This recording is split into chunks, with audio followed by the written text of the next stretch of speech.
Shikues nderuar, ju përshëndesim rikthyer sërish në TikTok, ku do ndalemi ditën e sotme tek disa zhvillime të rëndësishme, do të ndalemi tek gjeopolitika, ku do të flasim për konfliktin, për tensionet mes Shteteve të Bashkuara dhe Iranit, të cilat tashmë po arrin një nivel alarmant. Dhe paralajmërimi i fundit i FBI-t për një sulm të mundshëm me dron ndaj bregut perëndimor të Amerikës ka ngritur sigurisht dhe pyetjet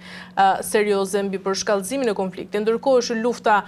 mes SBA-s, Izraelit dhe Iranit ka hyrë në javën e dytë tashmë dhe bilanci i viktimave po rritet çdo ditë. Frika e një përplasje edhe më të madhe po bëhet gjithmonë edhe më reale. Pyetjet janë se apo shkon bota drejt një faze të re të luftës hibride, ku dronët dhe teknologjia tashmë mund të godasin dhe territorin amerikan, dhe çfarë do të thotë kjo për sigurinë globale. Kam të ftuar ditën e sotme zotin Fatmir Merkoçi, cilin e përshëndesim. Përshëndetje Messi. Zoti Merkoçi, atëherë për të ndalur tek konflikti dhe paralajmërimi i FBI-t si një kërcënim real, si e shihni, a është vërtet një alarm pra për të përgatitur këtu dhe opinioni publik amerikan për një përshkallëzim edhe më të madh të luftës pra të konfliktit në lindjen e mesme? Që përshkallëzimi do jetë më i madh, që nuk diskutohet falë edhe deklaratave që ka bërë vetë Komanda Revolucionare e Iranit, e cila ka deklaruar që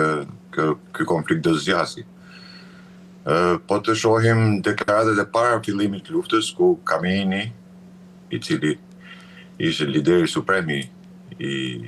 Iranit, deklaroi se nëse do nisi një konflikt dhe do goditet Iranin, do përshkallëzohet në të gjithë lindjen e mesme dhe do jetë një luftë e gjatë. Dhe ajo që është kryesorja që duhet ta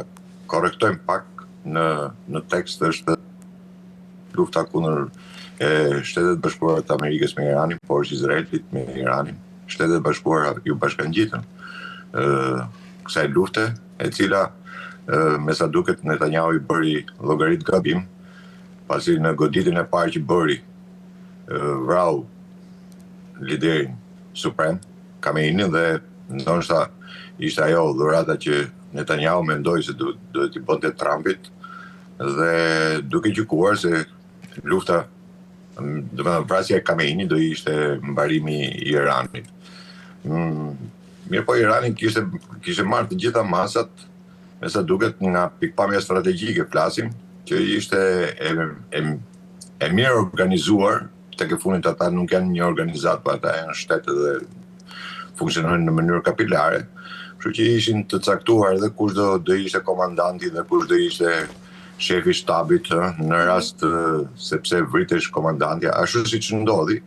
Dhe çudia ishte që brenda 45 minutave Irani ju përgjigj këtij sulmi të Izraelit. Në këtë kohë ishte Donald Trump pastaj që të nesërmen e asaj dite deklaroi që ne do t'i bashkohemi, domethënë sulmit të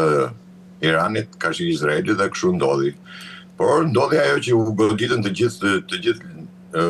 bazat të cilat ata i kishin deklaruar, bazat amerikane dhe sidomos radarët, u goditën të gjithë dhe këtë që nuk prishnin, domethënë. Nuk prishnin sepse ajo, nëse do ta vëmë pak re deklaratën e Khameneit, kur tha që ne jemi të gatshëm dhe kemi gishtin në këmbës, tregoj që ata vërtet kishin të rikonstruktuar të gjithë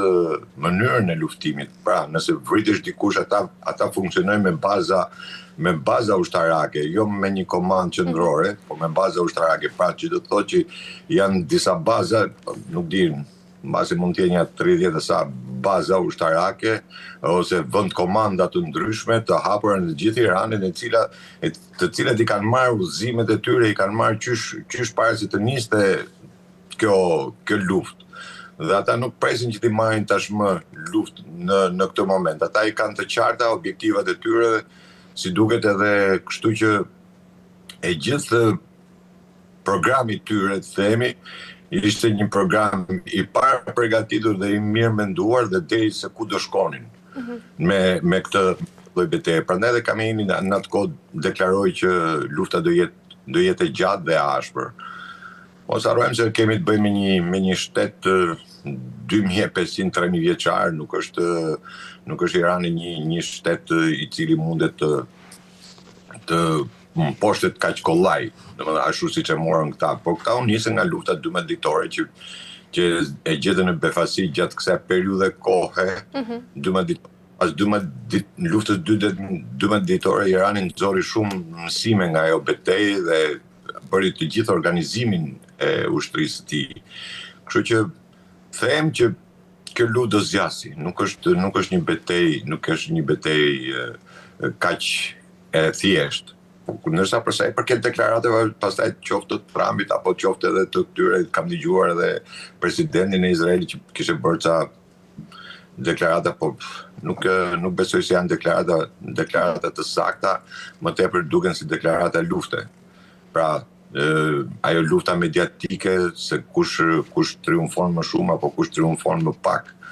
Por ajo që është sa herë që dilet dhe thotë që Irani është ditët e fundit ose është i mbytur ose është e mbyllur lufta, çuditërisht atë natë ndodhin sulme masive dhe në objektet strategjike të Izraelit dhe të zonës të brevit perëndimor. Kështu që them që është një strategji deri tani që Iranit domethënë i ka funksionuar strategjia që ai ka ndërtuar. E qartë. Zotë Pikuçi, nga ana tjetër, nëse Irani do të arrinte të godiste territorin amerikan pra me dronë sipas këtyre paralajmërimeve të FBI-t, do të ishte kjo një pikë these që ndoshta mund të çojë konfliktin drejt një lufte shumë më të gjerë? Deklaratat e FBI-t nuk janë reale. Nuk mundet iranianët të shkojnë në bregun e Amerikës, kështu që është them që është një deklarat. Prandaj thash ka dhe shumë deklarate lufte që bëhen edhe për të përgatitur popullin e parë, apo edhe për të justifikuar sulmin. Mos harrojmë se edhe brenda Amerikës nuk është se janë të gjithë dakord me këtë lloj lufte që po bëhen, që po marrin pjesë edhe Shtetet e Bashkuara. Mos harrojmë se vetëm për 6 ditë janë rreth 11.3 miliard dollar të shpenzuar nga Shtetet e Bashkuara të Amerikës vetëm në 6 ditët e para. Kjo është sipas deklarimeve që ka bërë vetë Amerika, domethënë, jo se po e themi ne. Kështu që ka një kostë shumë të madhe. Ajo që është më kryesorja tashmë duke dashur të bëjnë këtë lloj deklarate, më tepër unë them se shkon tek pjesa e kanalit Hormuzit, e cila tashmë është mbyllur dhe kontrolluar totalisht nga Irani, dhe duke qenë se duhet justifikuar tashmë gjithë ajo beteja që mund të bëhet edhe për kanalin e Hormuzit, patjetër që do ketë edhe deklarata të tilla për ta ngritur pak atë reputacionin e Shtetit Bashkuar të Amerikës, si ne Irani vërtet është një kërcënim për Amerikën. Por kjo nuk më duket se është diçka reale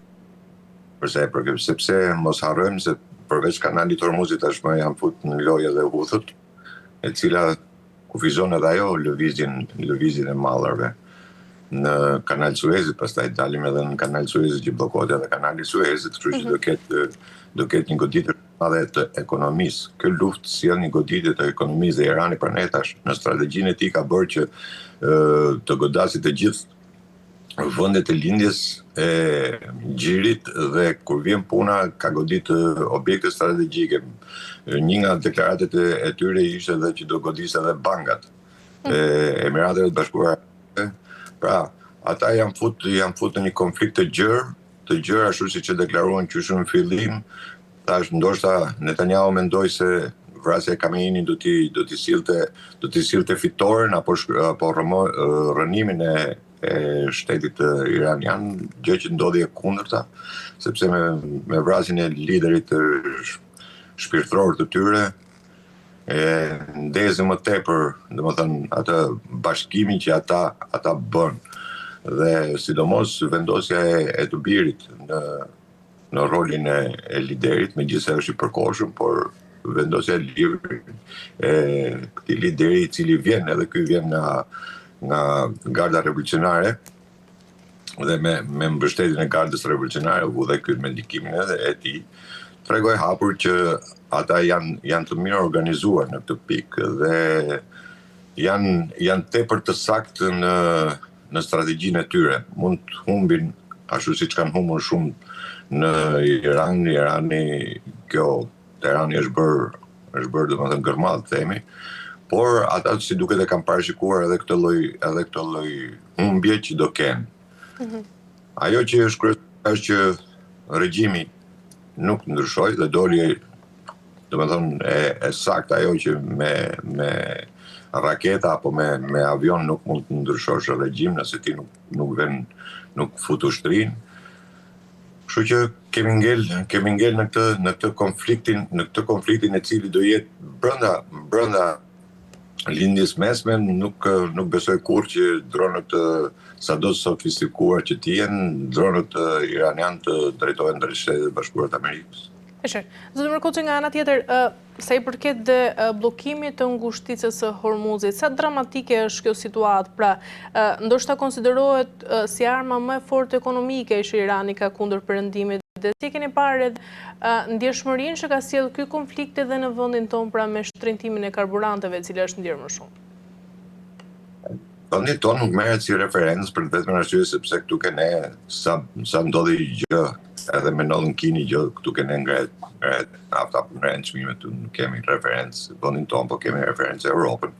Dhe po ta vëmë në Europë janë rrit çmimet, dhe nuk është problemi vetëm tek çmimi i naftës, se rritet si çmimi i naftës, por rriten të gjithë në produktet e saj, rritet transporti, mos harroni se vetëm sigurimi i anijeve, sa ka vajt, siguracioni i anijeve tashmë ka vajt në mënyrë galopante, do është rritur, dhe pa dyshim që rritet duke u rrit transporti, duke u rrit çmimi i naftës, patjetër që rriten të gjithë produktet e tjera, dhe kjo është një luftë ekonomike. Mos harrojmë edhe një herë që tek e fundit ata kanë politika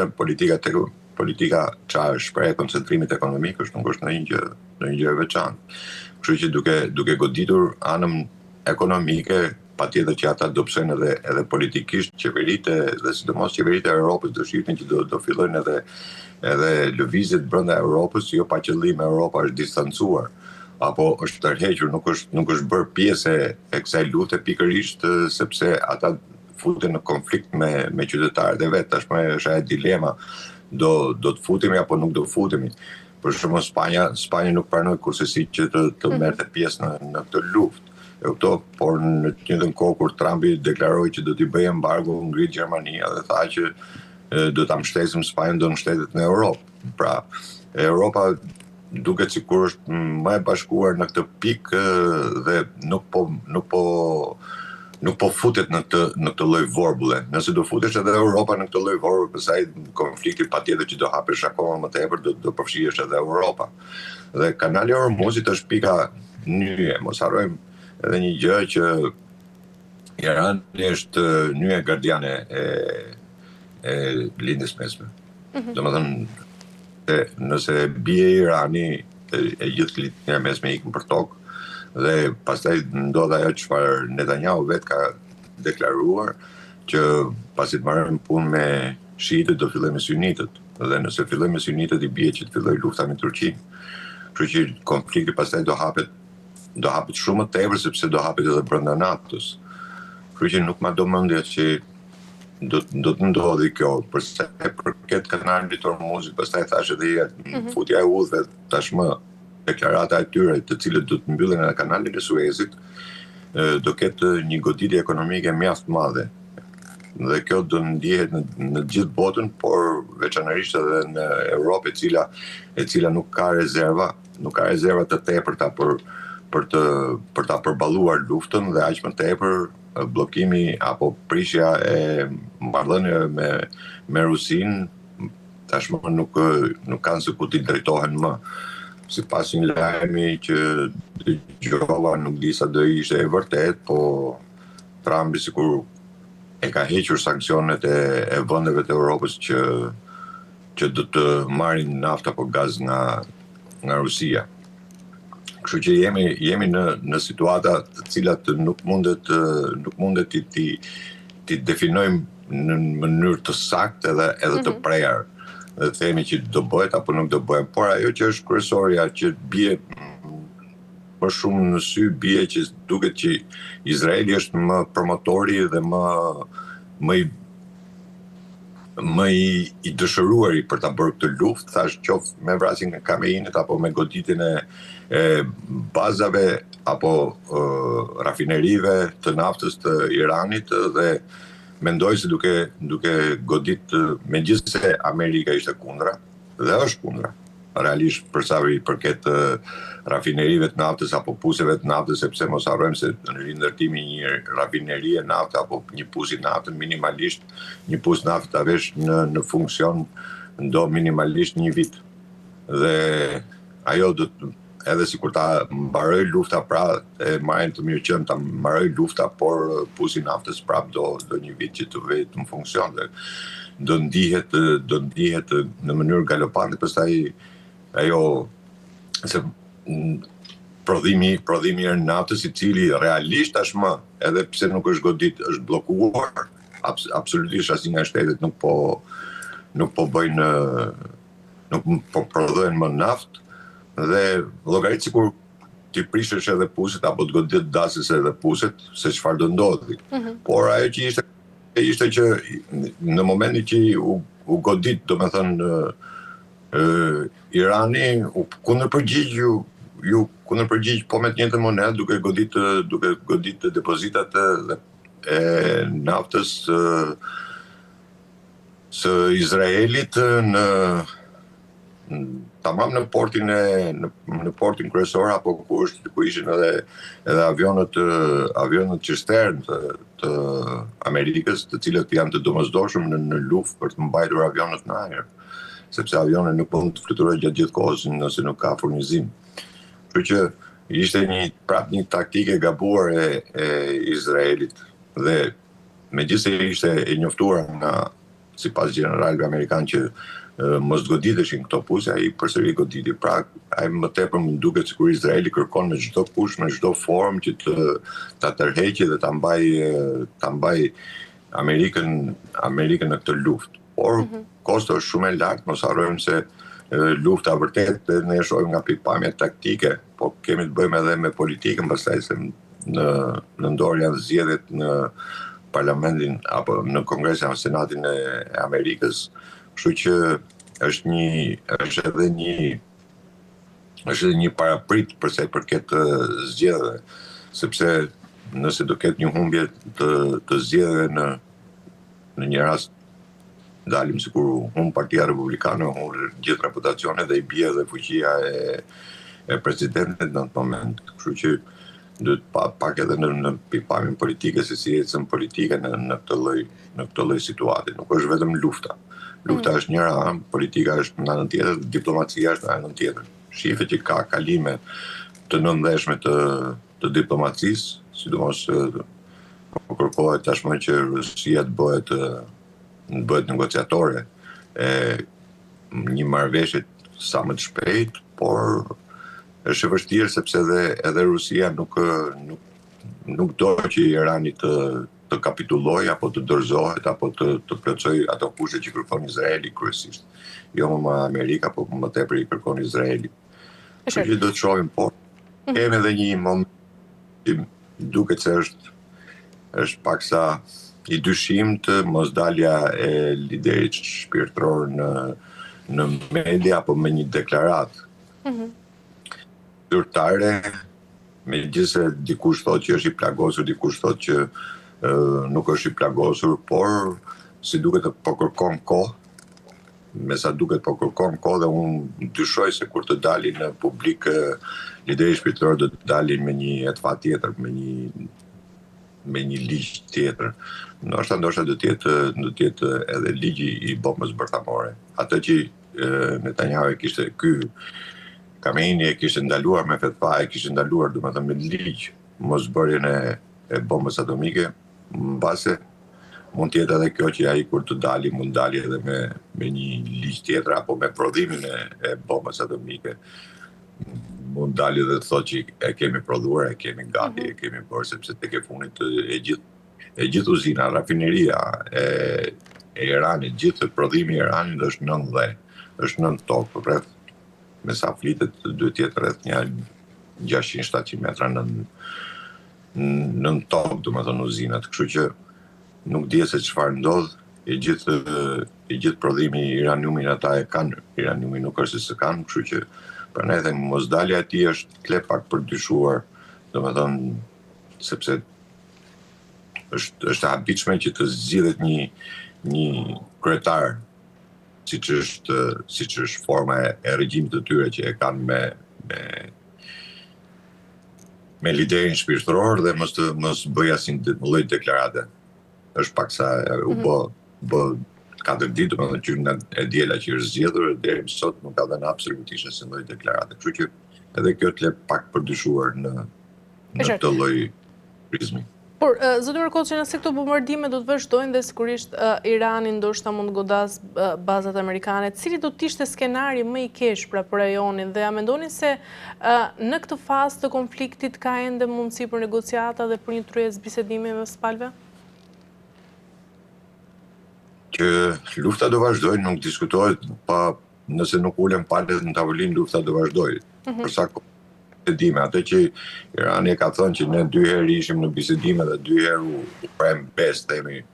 nga Shtetet e Bashkuara të Amerikës, pavarësisht se goditjen e ka bërë Izraeli dhe jo Amerika.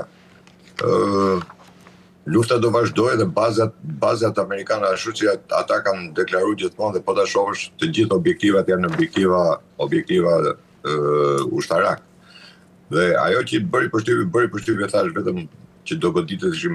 bankat apo qendrat ku ata mendojnë se strehohen apo janë vend komandat ushtarake. Dhe përsa i përket bisedimeve thash duhet ketë një negociator. Omani nuk është më negociatori i këtyre bisedimeve, pra u dojq. Turqia është më e afërt me Iranin për të bërë negociata dhe mos harrojmë në luftën e 12 ditore kur Amerika bombardoi stacionet e themi ku pretendoi për armë bërthamore, Turqin kishte lajmëruar që do bombardojë dhe Turqia lajmëroi Iranin për goditjen që bën në atë kohë. Por edhe Turqia, me sa duket, nuk është shumë themi se tek e fundit edhe Turqia ka një leverdi që lufta të vazhdojë, sepse kthehet në tubacion, ka një tubacion i cili kalon nga Turqia për shitjen e naftës, kështu që edhe Turqisë masi i leverdis edhe kjo sepse del i gjithë problemi është ekonomia, pra gjithë se kush kërkon të përfitojë edhe ekonomikisht vetën. Dhe Rusi duket si më njeriu që mund të jetë më pro duke parasysh edhe telefonatën që bëri me zgjedhjen e liderit të tyre iranian, kur tha që ne do vazhdojmë misin, domethënë kemi aleancën e kemi dhe do ta vazhdojmë. Dhe ajo që më bëri përshtypje ishte vetëm një frazë e Putinit ku i thoshte që ti duhet vazhdosh rrugën e Tiatit. Pra, rrugën e babait, që do të thotë që Irani nuk duhet prodhoj bombën bërthamore. Kështu që mund të jetë Rusi, por edhe qenia e Rusit si negociator duket sikur Rusi pastaj merr të gjithë ato triumfet e kësaj negociate. Nuk dim se si mund të heci, por pritet ndoshta dhe takimi që Trumpi ka planifikuar për të bërë me Xi në Amerikë, në Kinë, kështu që mund të jetë edhe Kina, se dihet që Kina është një mbështetëse kryesore e Iranit në të luftë, se ka sjellë të gjithë logjistikën e saj, ka sjellë njerëz aty që po e kontrollojnë dhe po e shohin luftën, ashtu si edhe Rusia, patjetër edhe Rusia. Kështu që një nga këta dy vende gjykoj se mund të jenë negociatorët më të afër dhe më të besueshëm për Iranin për atë që Irani kërkon. Mirë, zoti Mërkoçi, kemi arritur në fund, ju falenderoj për gjitha informacionet, ishte kënaqësi. Faleminderit dhe juve. Faleminderit shumë. Mirë, shikues të nderuar, e mbyllim këtu këtë pjesë të parë, kthehemi pas pak në pjesën e dytë për të ndalur tek Kosova dhe sigurinë e Kosovës nga konflikti në lindjen e mesme.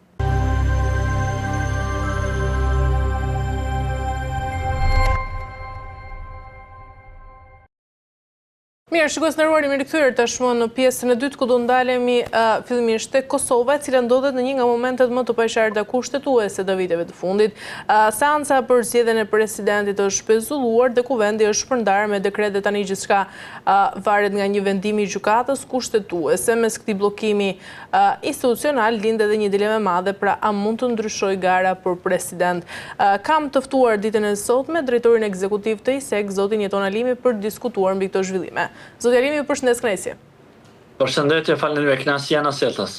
Zoti Alimi, atëherë sa i përket edhe zgjedhjes së presidentit, nëse gjykata kushtetuese lejon vazhdimin e seancës, a mund të propozohen kandidatë të rinj për president apo nga ana tjetër gara mbetet e mbyllur vetëm mes dy emrave aktual? Nderuar, me kjo çështja e presidentit apo presidentit të Kosovës tash është bërë çështje shumë e madhe. Besoj që presidenti Zonja Osmani në fund të mandatit besoj që ka vepruar drejt me kushtetut të Republikës Kosovës, në 86, paragrafi 2, citon, thot, nëse deri me 5 mars 2026, ora 24, nuk ka zgjedhje të presidentit apo presidentës të Republikës Kosovës nga Kuvendi i Republikës Kosovës, atëherë shteti do shkojë në zgjedhje të parakohshme dhe 30 ditë para se t'i kalojë mandati presidentës aktuale duhet të zgjedhët presidenti tjetër apo presidentja, sidoqoftë, dhe ka bërë shpërbërjen e kuvendit që është legjitime dhe kushtetuese dhe kem edhe me një të vizën tjetër dhe të njëjtat përgjigje është të presim aktgjykimin meritor që të bi deri në fund të marsit, se për një gjykat është një muj ditë me dhonë epilog dhe besoj do të hek të gjitha çështjet gjykata kushtetuese. Dhe nëse në mënyrë hipotetike e kthen çështjen në pikën 0 që është shumë pak e mundshme, besoj tash do me veç që është bo, unë shpresoj që të vërteton këtë shpërbërjen e kuvendit dhe mos të ketë aludime tjera apo kalkulime politike të që nga partit politike qoftë, pozita dhe opozita, se dim shumë mirë se politika bërësit po bëjnë kalkulime në dëm të popullatës vetëm aty apo e përshtatët, dhe këtu është çështja e zotit Kurti mundet t'i shtyj për një 2 muaj e sa zgjedhëse të vi koha e mërgjimtare pra të votojnë. Dhe nëse vërtetohet kjo, siç e that edhe ju, dhe është përbërja kuvendit legjitime dhe kushtetuese, brenda 45 ditë duhet të caktoj presidenti aktual datën e zgjedhjeve dhe të bën përgatitje për shkurën në zgjedhje nga partitë politike në Kosovë. Dhe unë mendoj kjo është çështje shumë e mirë të t'jalojmë gjykatës dhe nuk duhet shumë në interpretime se çdo jurist jap ato interpretimet e veta, jo që tutem apo nuk mund të t'ja qelloj, po ma mire t'ja lëm gjykatës dhe të hek të gjitha ato sendet që është gjykata që e vërteton dhe këshir veprimet e presidentës aktuale a ka vepruar kundër kushtetuese apo kushtetueshmëria e saj, dhe besoj që të vi shumë shpejt edhe në fundi marsit dhe të kem një epilog, dhe unë mendoj që mbas të varjes dhe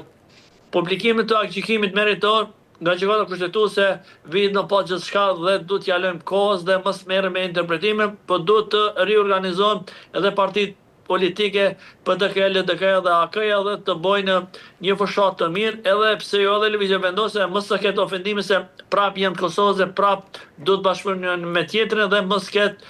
gjuhë ofenduese apo polarizimet e tyre shkojnë sikur kanë qenë në zgjedhjet e parakohshme që ishin të vitit kaluar. Zoti Alimi, nga ana tjetër vendimi i presidencës për shpërndarjen e kuvendit ka hapur sigurisht pra një përplasje të fortë politike dhe juridike nga ana tjetër. Njëra palë i shuan akt kushtetues, ndërsa tjetra një tejkalim të qartë të kompetencave. A ka pasur realisht presidentja kompetencë kushtetuese, zoti Alimi, për të shpërbërë kuvendin në një moment kur procesi i zgjedhjes së presidentit nuk ishte hyrë ende në votim? Zonja Zëndeli, unë e thash më herët, të ripërsëris, me nenin 86 të Republikës të Kosovës, Kushtetutës të Republikës të Kosovës, duhet të zgjedhët një muj ditë para se t'i kaloj mandati presidentës apo presidentit të Republikës të Kosovës, këtë rast Zonjës Osmani.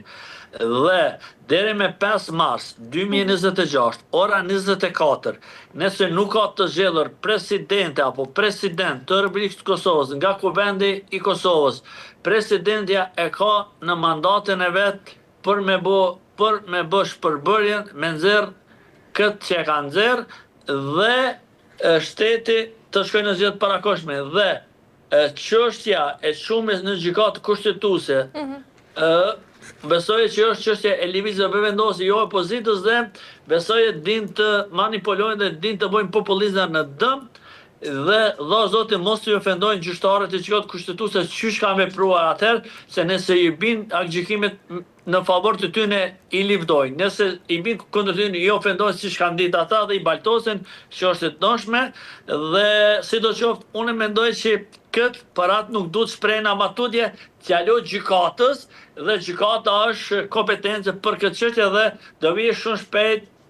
fundi marsit dhe të publikohet gjykimi. Nëse në mënyrë hipotetike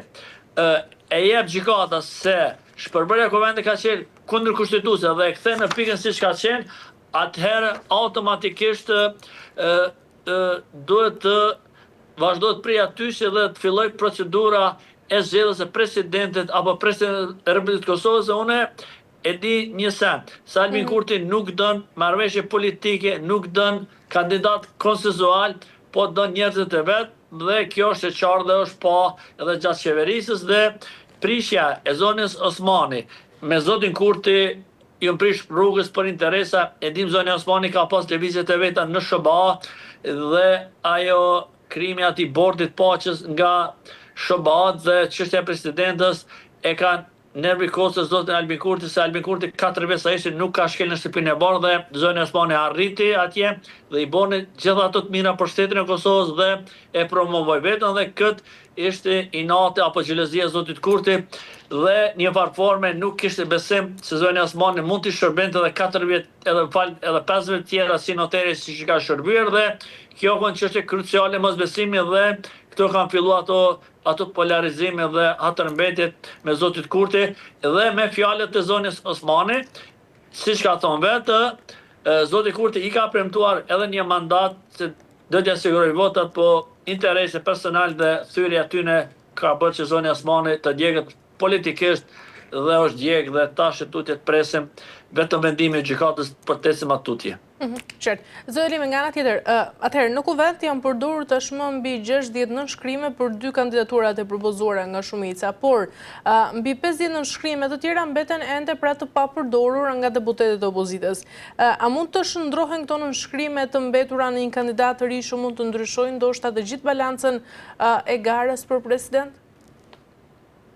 Po nderume tash e këtë varet prap të kthejmë të gjykata. Unë jam dakord që çdo gjë varet tek gjykata, por ne po bëjmë një analizë politike. Po tash nëse në mënyrë hipotetike këta kandidat që kanë mbledhur në shkrime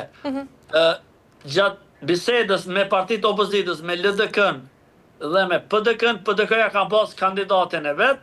po ka dashur marrëveshje politike. Zoti Abdi Xhiku, kryetari i LDK-s, ka kërkuar ose marrëveshje politike klasike, ose një kandidat konsensual jo me librezë partijake. Dhe këtë zoti Kurti se ka dashur. Dhe këta kandidat që kanë mbledhur në shkrime, nëse janë me librezë partijake, besoj që nuk do të ketë vota as nga LDK, as nga PDK-ja, po kjo është shumë bjekoj dhe populizëm e zotit Kurti dhe lëvizjeve vendosje që e dëmton dhe shpresoj të kryhet kjo çështje sa më shpejt dhe mbasi që të kryen ose në shkojnë zgjedhje apo nuk shkojnë zgjedhje, mbasi që të formojnë institucionet e Republikës Kosovës dhe zgjedhet presidenti apo presidentja e re e Republikës Kosovës dhe me njëherë në fillimin e parë duhet të krijon kushtet profesionale nga gjithë partitë dhe të bëjnë amendamentimin e neneve të kushtetuesve të Kosovës që presidenti arshëm mbas 5 vjeçar të zgjidhet nga sovrani, nga populli dhe jo me marrëveshje politike se po vinë situatat pa lakmueshme dhe po dëmtohet buxheti dhe institucionet dhe popullata po den gjithë vetëm e vetëm për interesat e partive politike të gjithë pozitë opozitë dhe këtë shpresoj e kanë të ditur edhe partitë politike po edhe lëvizjeve vendosje që don t'i kapë gjitha institucionet e Republikës Kosovës. Zoti Alimi, ndërkësh, në thelb të gjithë kësaj krize qëndron edhe një pyetje shumë e madhe, pra për funksionimin e institucioneve dhe balancën e pushteteve në Kosovë, pasi kishim një krizë institucionale për formimin e qeverisë në Kosovë, më pas e cila prodhoi dhe zgjedhje të reja dhe tashmë rikthehemi me zgjedhjen e presidentes ose presidentit, e cila sigurisht ndoshta mund të prodhojë një krizë institucionale. A tregon ndoshta kjo krizë, zoti Alimi, se sistemi politik në Kosovë ka boshllëqe kushtetuese që mund të paralizojë institucionet në momentet më vendimtare? Po, ashtu fjalët që i thash më herët, nëse presidenta apo presidenta zgjidhet edhe këtë herë me marrëveshje politike apo çfarë dush t'jalojnë emne konsensuale apo pa librez partijake, si të qoftë, me konstituimin e qeverisë, kuvendit dhe të presidentes, të fillojnë grupet punuese nga të gjithë partitë politike dhe të bëhet amandamentimi i neneve që rregullon zgjedhja e presidentit mbas kalimit 5 vjeçar të ky që do të zgjedhet nga populli dhe pikë dhe të heqën të gjitha dilemat dhe këto ngërça politik ka ngërça edhe në Kushtetutin e Kosovës dhe këtë e kalon qëllimisht për damën e kulaqit, për interesat partijake, personale të gjitha partive, pozitë dhe opozitë, dhe jo rastisht ka mbetë çështja e presidentit, vetëm Kosova e ka, edhe Shqipëria e ka kështu me marrëveshje politik, të gjithë tjetër vendet e 4 Ballkan perëndimore kanë, Maqedonia e kanë nga Sovrani, Serbia e ka nga Sovrani, Malizi, edhe çështja e Bosnës e dim siç është atje e rregulluar, edhe besoj kjo e ka dëmtuar shumë reputacionin edhe të Kosovës, edhe çdo sen, edhe në arenën ndërkombëtare, po edhe në të brendshëm që këto po pësën në Sovrani, po pësën në shteti, buxhetit të gjitha vetëm e vetëm për epshet e tyre dhe për karrikën dhe për interesa personale dhe partijake. Qartë. Mirë, zoti Alimi, do të flasim ndërkaq edhe për konfliktin tashmë që ndodh në linjën e mesme, pra duke marrë këtu në këtë rast Kosovën se sa e sigurt është nga ky konflikt dhe cilat mund të jenë edhe pasojat. Të mos harrojmë se kur nisi konflikti, autoritetet e Kosovës nxituan të dilnin në krah të Shteteve të Bashkuara të Amerikës dhe dënuan regjimin iranian dhe riafirmuan sigurisht mbështetjen e tyre për aleancën perëndimore. Ishte vetë presidenti i Kosovës Vjosa Osmani, e cila tha se falu udhëheqjes së SHBA dhe presidenti Donald Trump, koha e lirisë për popullin e Iranit po vjen. Si e keni parë të gjithë deklarata, zoti Alimi, a ishte ky reagimi menjëhershëm i Osmanit një pozicion ndoshta strategjik i menduar mirë, apo thjesht ishte një rreshtim automatik pra në politikën e SHBA-ve? Po në mendoj që e dyta më mirë rreshtimin nga SHBA dhe aleati jonë që e përkrah Kosovën dhe e këshyre kontrollon çdo kohë dhe besoj zona Osmani e ka dhënë atë deklarate për me mbështet dhe besoj që e din çfarë force ka Kosova kundrejt Iranit apo në shtete tjetër dhe kjo ka qenë më shumë për opinion dhe për kraje morale se sa për diçka tjetër, po është për të përshëndetur se dim është aleati jonë, është jemi me fat që jemi me SHBA-n mes dhe duhet të përkrahemi çdo moment dhe lufta besoj ka qenë e pa paralajmëruar, e pa paraprigatitur edhe për 6 vende në Ballkanin Perëndimor, të këtu edhe Shqipërinë, vëllezërit tonë atje dhe të gjithë Maqedoninë, Malin e Zi, Serbinë të tjerë dhe mund të ketë ndonjë krizë aktuale qoftë në që shtrejtimi i karburanteve, qoftë në gjithë vendet e Ballkanit Perëndimor, mund të krijojë kriza financiare, familjare për çdo familje dhe kjo lën boshllëk dhe mund të jetë hapësirë, por do një krizë besoj që duhet të vi fundi edhe asaj luftës atje në Iran dhe se s'ka qenë të përgatitur në opinione dhe shtetet e Ballkanit Perëndimor, sidomos na ku jetojna dhe besoj kjo e rëndon edhe më shumë shportën qytetare dhe çdo qytetar pa marrë parasysh çfarë etneti është, unë mendoj që kjo luftë atje do të dëmtoj shumë vend Ballkanin Perëndimor dhe besoj që nuk do të thellohet dhe do të vi një qetësim dhe të ndalë lufta atje dhe të ulën në çështjen e bisedimeve dhe Irani apo të jetë në çështje bisedime apo me ndërzim varet prej SHBA-ve dhe atje dhe president Donald Trump dhe unë mendoj që një luftë sa zgjat më shumë është në dëm edhe vetë SHBA-ve edhe vetë Ballkanit Perëndimor, po edhe Bashkimit Evropian se lufta e din shumë mirë çka sjell dhe unë shpresoj dhe kam një sen që do të vi paqja shumë shpejt atje dhe të bija ai regjim dhe të vi një regjim tjetër dhe çfarë do forme duhet të ndalet lufta se nuk i konvenon askujt në lufta. E shërzuerimi nga ana tjetër nëse konflikti në lindjen e mesme do të përshkallëzohet, a mundet të bëhet Ballkani ndoshta një front indirekt për aktorë të lidhur me Iranin? Po besoj këto matematika, këto lëvizje ka bërë mirë Amerika dhe presidenti Trump dhe nuk duhet të bie ai investimi, kem thonë se herë zona Grisela se investimi në Ballkanin perëndimor në 6 vende nuk do të bie poshtë për 20 vite sa ka investuar SBA dhe Bashkinë Evropiane dhe këtë besoj kanë të qartë SBA dhe me fat mirë Kosova e ka policinë e vet, EULEX-in dhe KFOR-in dhe besoj Serbia e din shumë mirë se nëse do të merr në politikën do një veprim agresor kundër Kosovës e din çfarë pret, pavarësisht luftës atje dhe besoj që këtë nuk duhet të mendojmë anena, po duhet të jemi vigjilentë dhe organet sigurisë duhet të bëjnë matjen e tyne, Policia e Kosovës, Inteligjenca, KFOR-i, EULEX-in, në bashkërisht dhe bëjmë vlerësimet e tyre, se si është situata e sigurisë dhe mendoj është që stabile, po duhet të jemi të kujdesshëm dhe duhet të jemi syçelës jo për kundër armikut tonë shokullor që është Serbia dhe çdo moment ata mund na psojnë dhe me na godit, po besoj që kjo është vesh në termat e tyre ideologjik, por dhe jo status apo veprim se mund të gjenizohen nga NATO dhe nga shteti i Kosovës. E shërzuerimi ndërkaq, mendoni se ishte i mjaftueshëm reagimi institucional i qeverisë Albin Kurtit përballë një krize që sigurisht mund të ketë pasojë globale? Po me konstituimin e institucionit të Kosovës një punë e mirë është bërë votu buxheti i Kosovës se mos të votë që buxheti i Kosovës shteti shkrekin në kolaps dhe as nuk do të kishte pensione, as rroga, po ma në fund ajo bo me procedurë shpejt dhe është çështje jemi një para. Po sa i përket institucionit të Kosovës dhe ka bërë për shtet për popullatën, besoj që është e pakshme dhe jo e dukshme, jo e prekshme, që e pam këto lëvizje politike dhe qeveria në detyrë zotit Kurti dhe shpresojmë të ketë ndihmë për familjet që janë me skanor dhe të gjithë qytetarët të Kosovës dhe mos lënë ndonjë bëshllëkë qoftë edhe në aspektin sigurisë, por edhe në qoftën e për qytetarët të Kosovës, se ato për voton sovran dhe popullit dhe nuk do të ketë diçka të keqe për banorët e Kosovës, por duhet të riafër çdo moment dhe çdo aspekt. Shërzuerimi nga ana tjetër, a mund të ndikojë ky konflikt në raportet mes Kosovës dhe Serbisë, duke qenë se presidenti serb Aleksandar Vučić ka përdorur retorik kritike ndaj perëndimit? Po Vučićin në Rume e dim që prej si pitina, kem thonë sa herë, besoj që Vučićin e donë Kosovën dhe e mon politikisht në kushtetut për interesat e vete dhe shpresoj tash ato lëvizje që shkan thonë analistët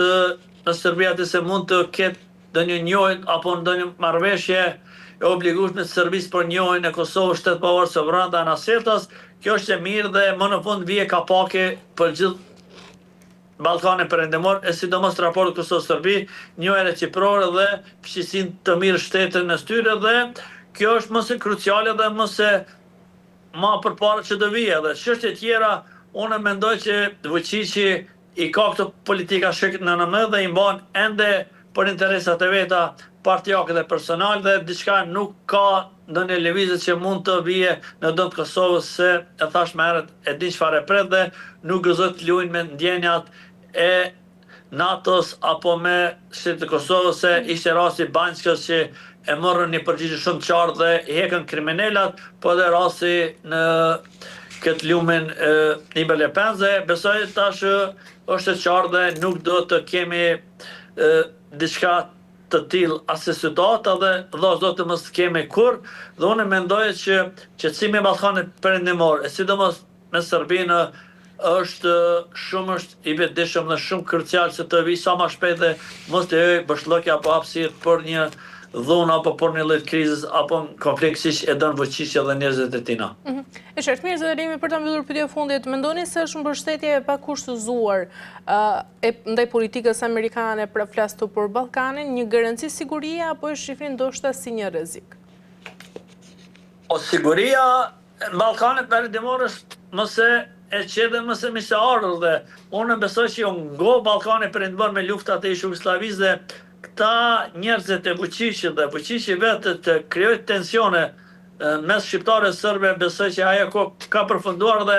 ato protesta në Serbi atje, e kam thonë sa herë, nuk janë rastësisht po të hekë regjimin e Miloševićit që ishe regjimi i Asadit në lindjen atje dhe besoj të njëjtin fat e pretë Vučići, po në kalkulime dhe Vučićin është e mbajtë shërbimi inteligjent i policisë, i ushtrisë dhe jo rastësisht janë maltretuar